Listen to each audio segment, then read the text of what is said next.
working with these guys to say, like, let's take this guy to a deeper level? No, I don't write the show. I let those guys write the show. But I mean, for me, we talk season by season, but I always think of it like we are shooting our 48th episode right now, and we're always trying to make 48 better than 47 and 47 better than 46. And there were a couple of scenes in season 2. That press conference scene, there was I thought, a wonderful scene in the hallway between Laurel and I, and all the dramatic stuff surrounding Moira's death. I crave those opportunities, and I was really grateful. So when they present themselves, I try to be ready. Nice. And Colton, also Colton Haynes. You always have to build it in time for the screens. So Colton and Willa, you guys had some amazing stuff, especially at the end of the season this year. Really touching right before you went to the dark side, Willa. These guys,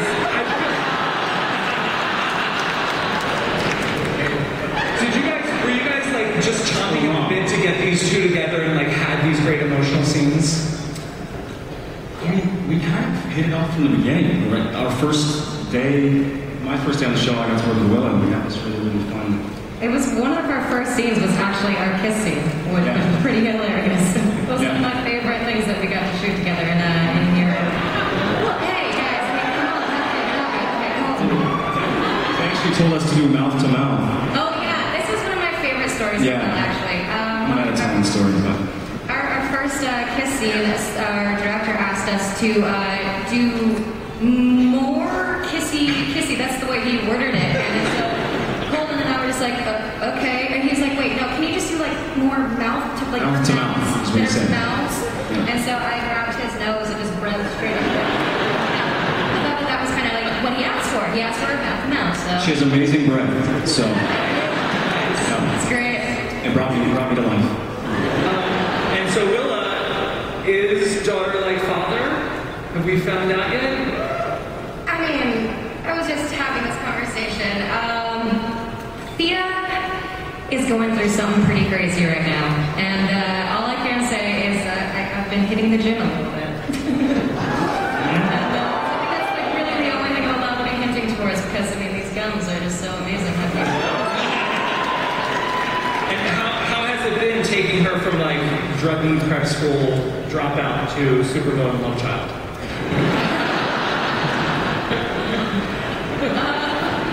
She's definitely made a big change, I'll say that. There's no more vertigo dancing around on tabletops for Thea. I think she's going to be not necessarily a good put-together girl, but a different girl.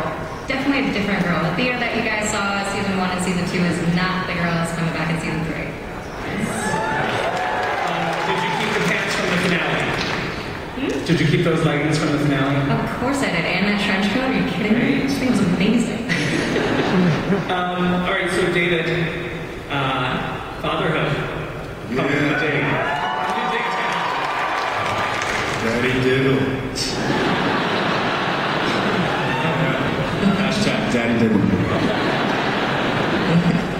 How is fatherhood going to change not just the man, but also his place on Team Arrow? It looks like somebody doesn't want him on the front lines anymore. It's a very, very good question.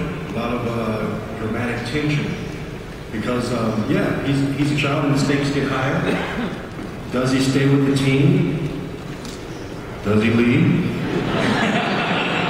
By the way, the scene that you guys saw in the preview where David is yelling at me and whipping his massive arms, it was almost impossible not to flinch.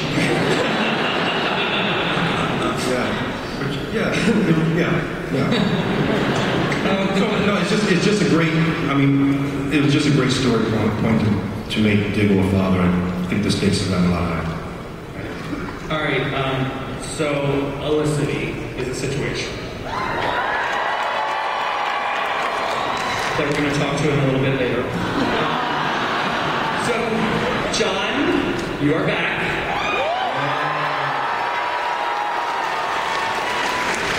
First, I need to ask your co-stars, what is the raunchiest thing he has done on set so far? If you say anything, I'll kill you all. So it must have been good.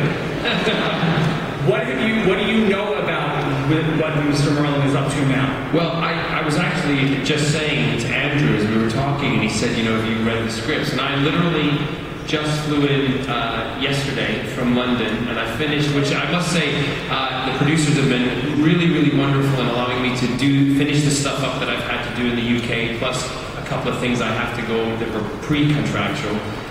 So thank you very much. But I have yet to read what I'm about to do. So I'm sitting here not knowing like you're knowing, and these guys are saying, have you just seen this? Have you seen this? And I'm like, no, shut up. I don't want to know, because tonight I'm going to be in my hotel room going, no way! Are you kidding? Can't wait.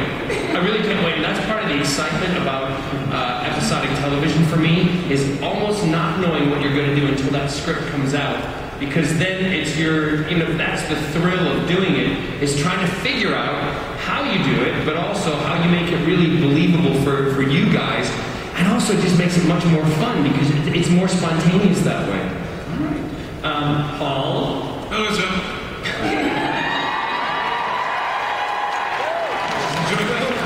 I'm assuming he survived whatever the chest pains, was it just gas? It was a dodgy takeaway that night. Yeah, there was definitely an issue. Those chest pains, well, they brought me down, didn't they? But I appear to be on this panel, so I don't know. What do you think?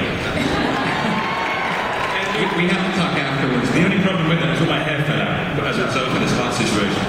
Well, now you're covering it with, it looks like a captain's hat? It does look like a captain's hat. This man has had the craziest police career. I know, it's been up and down. That shot was very heroic in that clip. I directed it. Can you tell us anything about what he's doing? Sorry? Can you tell us anything about what he's doing? Well, he's standing there with a cane and a lovely hat. Wait, Paul, you can stop with your British accent now. Can I go back to how I normally talk now? No, I'm carrying on with British accent. Paul, Quinn's kind of become like the commissioner of board of Starling City. You said it, not me. Any chance of us seeing him, this is for the producers, working with the CSIs of Central City? With the what? The CSI team of Central City. Well, that is an interesting question. I'd like to direct that to our producers on the right-hand side. That'd be a nice place to go to, right? Well, we previously announced that episode 108 of The Flash and 308 of Arrow are going to be a 2-hour crossover event.